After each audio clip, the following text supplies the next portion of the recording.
Hello, my friends. John LaRuffa here with another straight up solo. And in this episode, we're going to take a look at R.A.V.E.L. All right, now I'm going to teach you this game also because it is so easy to teach. This is a review copy. I was provided by the publisher, so I'm going to just let you know that right up front. But I'm going to give you an honest review of what I think also. And I'm going to also kind of, review the game and demonstrate it and everything else. So let's go ahead and get started. Okay, folks, and as usual, please like and subscribe to my YouTube channel if you haven't already. If you have, I really do appreciate that support. Thank you very much. So this game is super simple to set up. You basically have 16 cards. You split them into 4 stacks of 4 each. You put this little thing in the center, roll the dice, and randomly put them in here. You also deal yourself 8 of these tokens, and these tokens help you to do 2 different things. And they have a little player right in the back. First of all, if you spend 1, you can swap any 2 dice in position. If you spend 2, you can tune. You can set 1 die to any side that you want of your choice. But this is all you get of these unless you unlock more from these bonuses. Now, the goal of this game is to basically complete each of these cards with the dice that are adjacent to it, meeting a specific criteria. And you have to do that with all 4 cards, so basically 16 cards. And if you want to play it on a harder difficulty, you can mix in these tougher versions of the cards, and these give you slightly better rewards also, I believe. Or at least, they may or may not do that, but they're definitely tougher. So, I think they do give you slightly better rewards. Anyway, so what happens is, on your turn, it's always your turn, the actions that you take are to try to accomplish this condition. So for instance, I can accomplish this condition right now by paying one of these, okay, and swapping. So I'm going to put this aside, and I swap these 2 dice, and now these are 2 blues, so I accomplish the card. So I reveal the next card, all right, and now this card says I have to have, all of them have to be odd, all right? And then I immediately get to do whatever this says here, and it has to be done right now. I can't save it. So in this case, it says I can take 2 dice and increase or decrease their value by plus or minus 1. So where would I want to do that? Well, probably in the place that you would want to have the evens or the odds over here or something like that. So for instance, I could go ahead and I could change this 6 into a 5. That would be one of the 2. And I could change this, let's see, what's probably makes the best sense. Probably to change this 3 into a 2. All right. Now, since this is 1, 3, or 5, it doesn't need to be 1, 3, or 5. And so you use this to tell you exactly what they mean. All right. So this is card number 7, and it says all 3 dice on the side of this card have uneven values. Have values 1, 3, and 5 in any order. Now, that's 1, 3, and 5 for the tougher one. Okay. So notice how they have this orange. It just says 1, 3, and 5, or even, I'm sorry, uneven, but the black one says they have to be 1, 3, and 5 specifically. So just to show you, let me find that card in here. The difference would be, see, that's like this, all right? So I have to have that in any order, but they have to be those specific ones, right? And so they're a little bit tougher to do, but I've got that condition, I've got this condition. So I could do either of these right now, and then I can rotate this thing 90 degrees. So that's kind of a problem because both of these give me the 90-degree situation. And so if I do that, well, I don't have to, but if I was, then I would kind of unactivate one of them. So let's say I do this one without, oh wait, I twist, sorry. This actually is foolish because I moved this one already for that. That's funny.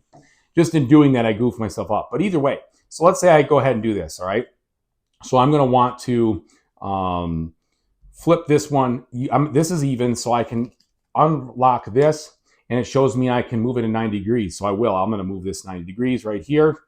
And now, oh, good. I've got 2 black. So now I can unlock this. And it says, again, I get the plus or minus times 2. Well, lucky for me, I've got a situation here where this says 4, 5, 6. So I've already got that. That's good. And that allows me to move things around.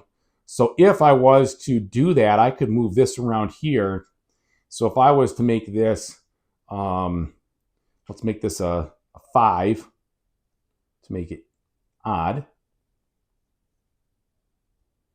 And then, whoops, come on, John. And then we'll make this one a 1. All right. I think that was a 4. So that what that would do is it allows me to then fulfill this condition up here. So I've finished this.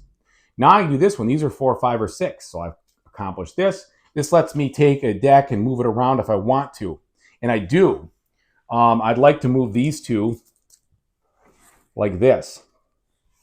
And you could see basically what you're trying to do is you're trying to methodically and purposefully do different things at different times so that you can win the game, right?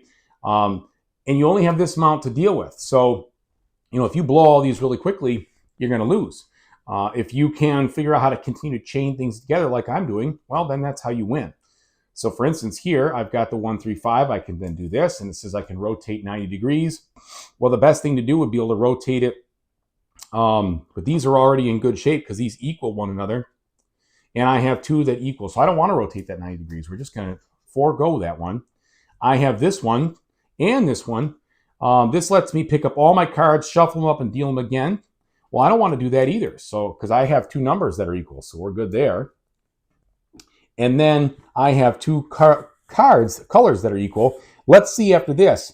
Am I in good shape? Well, I have, this does not equal less than 7 is what I'm thinking that means. I have to look it up. So that's number 9. 9 says the sum of the dice on the side of this card is less than or equal to 7. So that's definitely not true. So basically what you're trying to do is, make this all work to your advantage. So what I would do is I would use this. I would pick up all my cards and then give them a shuffle and then deal them out in the most even way possible. So I've got 2, 4, 6, and this one. Okay, so we'll put this down here. Whoops. And so now here I've got more things to work with. And you can see how you're doing this. This is just a calm, methodical puzzle, a nice solitaire game that you're trying to do without any pressure of time and anything like that. So this one is kind of opposite the one that I just reviewed from Impatience, where it was a time pressure, intense game. This is a cerebral, thought-provoking, slower solo game from a puzzle standpoint. That's what it is. It's just a big solo puzzle. So you can see what you're doing here. And it's really pretty simple. The only thing you've got to do is reference this card until you memorize what these cards do. But that's not too tough by any means. And then if you want to up the difficulty, they give you some ways to do that. And that's what these cards are for here. And looking at the rewards, because I did say I didn't know, they are somewhat different. So the harder cards give you better rewards too, not just the same type of reward. All right. So let me tell you what I think about it. So R.A.V.E.L is one of those games that you can easily know how to play once you've learned it once. And that's really nice. You can literally pull it off the shelf, set it up in less than 30 seconds and play. And it gives you plenty to think about because the challenges and how you work it out are all intertwined. So like you saw me do that one. Well, if I do one thing right now, that might wreck my other side, but it might go in combo and in tandem. So I should be in good shape if I was to do it this order. Or maybe it's time to just say, well, I don't really have anything to do. I've got to swap or modify those dice. But, I only have a couple of those tokens, so I got to be pretty prudent in how I use those. Otherwise, I'm going to basically lose the game. You lose the game if you don't accomplish all the cards and have no legal moves left to play. But a really simple but cerebral puzzle game that you can play that's easy to understand but fun and compact. It's definitely a game very simple to travel with. You could easily play this on an airplane if you wanted to do that. Easily set it up while you're watching TV or while you're doing other things or we're talking to people. I mean, I'm not necessarily talking to people, but you get what I'm saying. This is one of those games that once you know it, you can play it like a solo puzzle game, like a Sudoku, like a game of solitaire, something like that. And for that reason, I really like it. I love having a couple of these games in my collection, especially because this is another great game where you might be just tired from a long day and you don't want to set up a big, large game. You don't want to set up something that has tons and tons of rules. just want to set up something that occupies your mind, gives you something to think about, but it's really easy. This is like a cup of coffee in the morning type of game on a Saturday that you kind of waking up and just do something simple but fun and interesting. So I like R.A.V.E.L a lot. It's a solo only, obviously, but it's great. I mean, you play it in 10 minutes or however long it takes you. Set up, take down, 30 seconds, goes back into the box. It's a real winner for me, honestly. And again, even though this is a review copy, you could tell that I do really appreciate the design here. I think this one really it speaks to a place in my collection where I want to have a couple of these types of games. I only have a couple, but this one is in particularly really good because it is really simple to set up and play, but yet there's some challenge there. It's not easy to win by any means. And if you want to make it tougher, there's very easy to do that by putting in more cards. If you want to make it easier, you can give yourself more of those little tokens. It comes with 12, so you start with 8 on normal, but you can give yourself extra if you're really having a hard time. And then when you get, used to the game and used to what it's doing, maybe you back it off. So thanks so much for watching. If this looked like something that was interesting to you, I highly recommend you look into it. If it didn't look intriguing, this is what the game offers, right? So it may not be for you. If you didn't like what you saw here, it might not be your type of game. I definitely enjoy it, and it's a lot of fun. I'm going to definitely keep it in my collection and play it on a regular, but I wouldn't say I'd play this like every single day necessarily. It's not one of those types of games. This is a game I pull out every couple of days and play and relax with and enjoy, but keep it kind of close and easy. So very cool game, nice amount of time to play, and very fast setup and takedown and footprint. So thanks so much for watching. I really appreciate everybody. And whatever you do in the future, I really hope you have a fantastic time doing it. Take it easy.